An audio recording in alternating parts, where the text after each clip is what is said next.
Bom dia, boa tarde, boa noite. Vamos para mais uma videoaula e nós vamos falar sobre fábula e também sobre figuras de linguagem. Vamos lá? Então, nós temos aqui a fábula, o vento e o sol. E o que são fábulas? Tá? Vamos lá. Fábulas.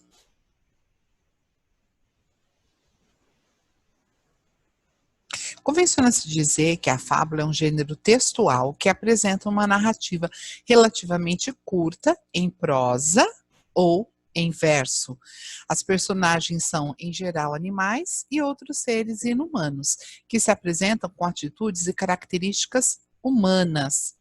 As fábulas costumam veicular ensinamentos e valores éticos e morais, os quais se depreendem da história e podem, por vezes, aparecer como moral explícita no final do texto ou diluída no percurso da narrativa. O vento e o sol. O vento e o sol estavam disputando quem era o mais forte. De repente, eles viram um velho homem caminhando e o sol disse ao vento: "Eu vejo uma maneira de decidir nossa disputa.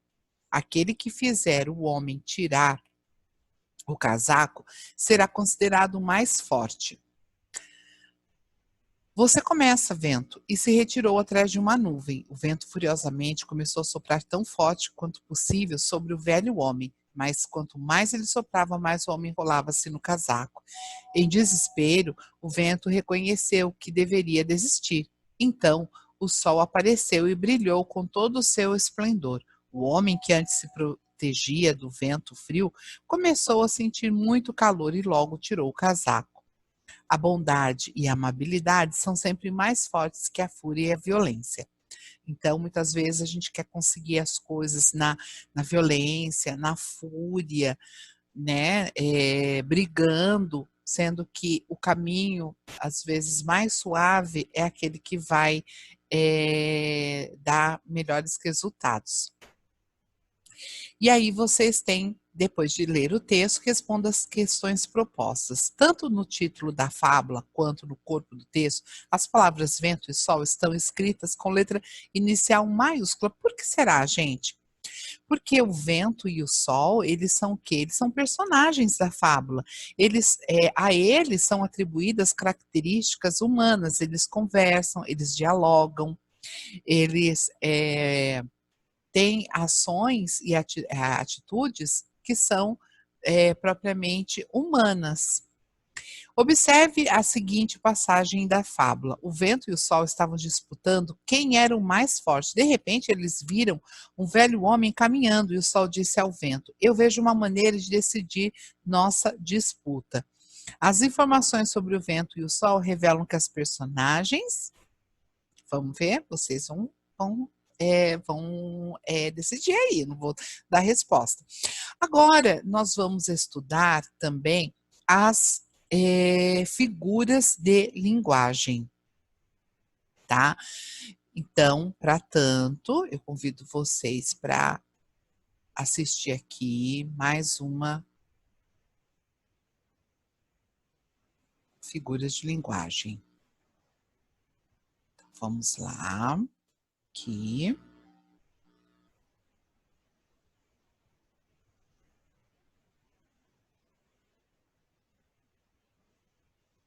Opa, o que aconteceu aqui?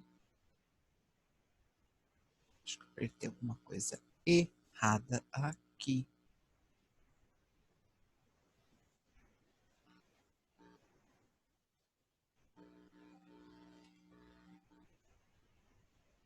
Aconteceu aqui, meu Deus.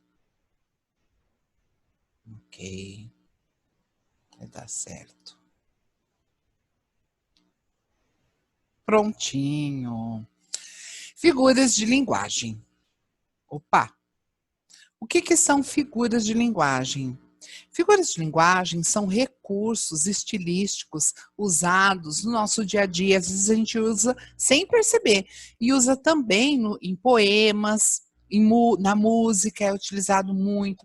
Então, são recursos de estilo que tornam a linguagem mais viva, a linguagem mais dinâmica.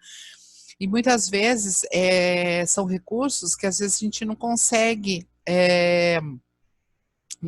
expressar com palavras assim no sentido real o que a gente quer dizer, então às vezes a gente usa figuras de linguagem.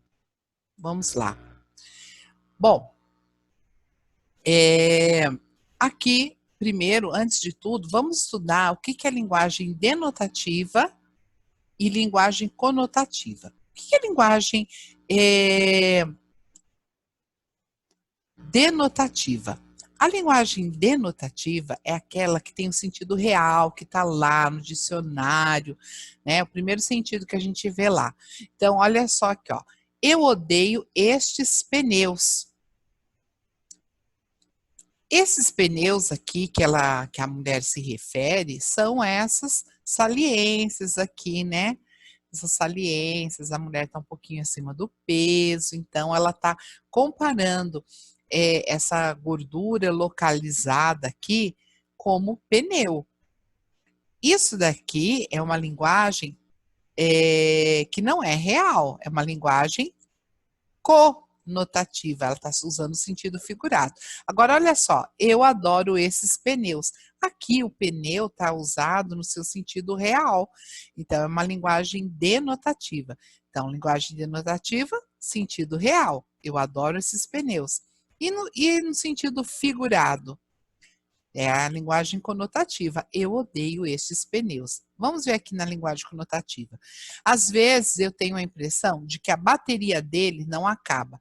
Aqui, elas estão se referindo ao menino aqui, que é muito peralta, muito travesso, muito agitado.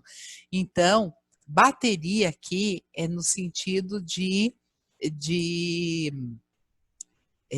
do fato do menino ser muito agitado, né? Então ele tem bastante gás, que a gente fala, também usando uma linguagem figurada, né? Ah, você está cheia de gás, você está cheio de bateria, quer dizer que ele está se movimentando bastante.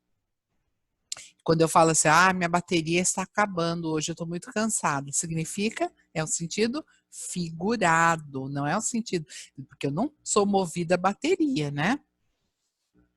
Vamos lá. Próximo.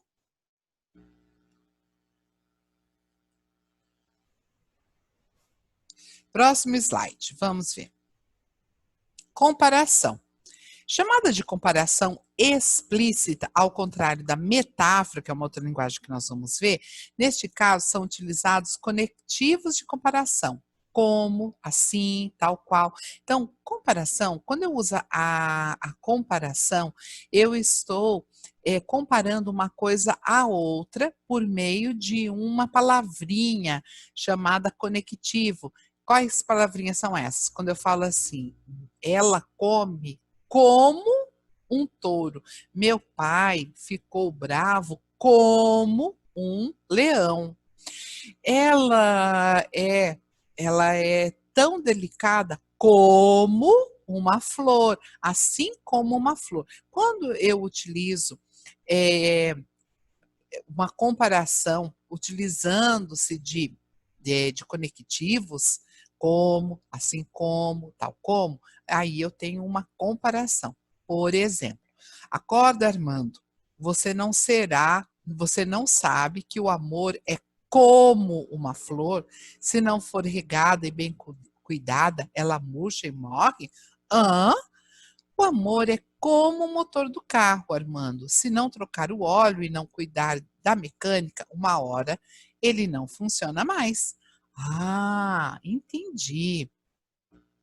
E a metáfora? O que é a metáfora? A metáfora é como se fosse uma comparação.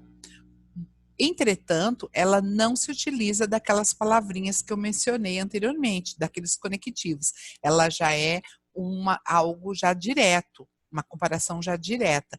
Então, por exemplo, o meu pai é uma fera. Quer dizer, o meu pai, ele é bravo, certo? Olha só, é uma figura de linguagem que produz sentidos figurados por meio de comparações, mas não tem aquelas palavrinhas que eu mencionei, não tem como, assim como, tal como. Já é uma comparação direta. Isso é metáfora. Isaías, quebra um galho para mim? Claro, que bom, preciso que. E ele quebrou o galho. Ele, o amiguinho aí, o Isaías, ele não percebeu que quebrar um galho não é o sentido real, quebrar o galho, é fazer um favor. Então, o amiguinho usou uma metáfora, quebrar um galho, mas o Isaías não entendeu, não. Ele achou que fosse quebrar um galho de verdade, ele não entendeu a metáfora. Agora vamos ver essa. Olha, o pelo desse gatinho é tão macio. Gatinho, aqui nesse caso, está usando o sentido denotativo, o sentido real da palavra. Gatinho, animal, felino, de 4 patas. Olha como ele é lindo. Que gatinho. Esse gatinho agora aqui é uma metáfora. Não é que o moço aqui é um animal felino de 4 patas. Não. Ele é um bonitão, um gato. Personificação ou prosopopeia. Quando nós lemos a fábula O Vento e o Sol, nós vimos que o vento e o sol, eles assumem condições e características humanas.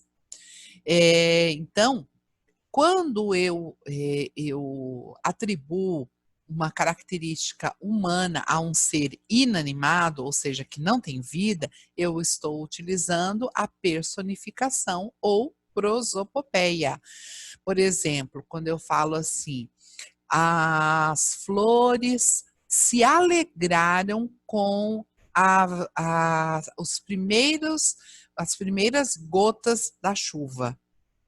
Aí eu estou utilizando uma personificação. Por acaso flor fica alegre? Não, porque ela é um ser inanimado.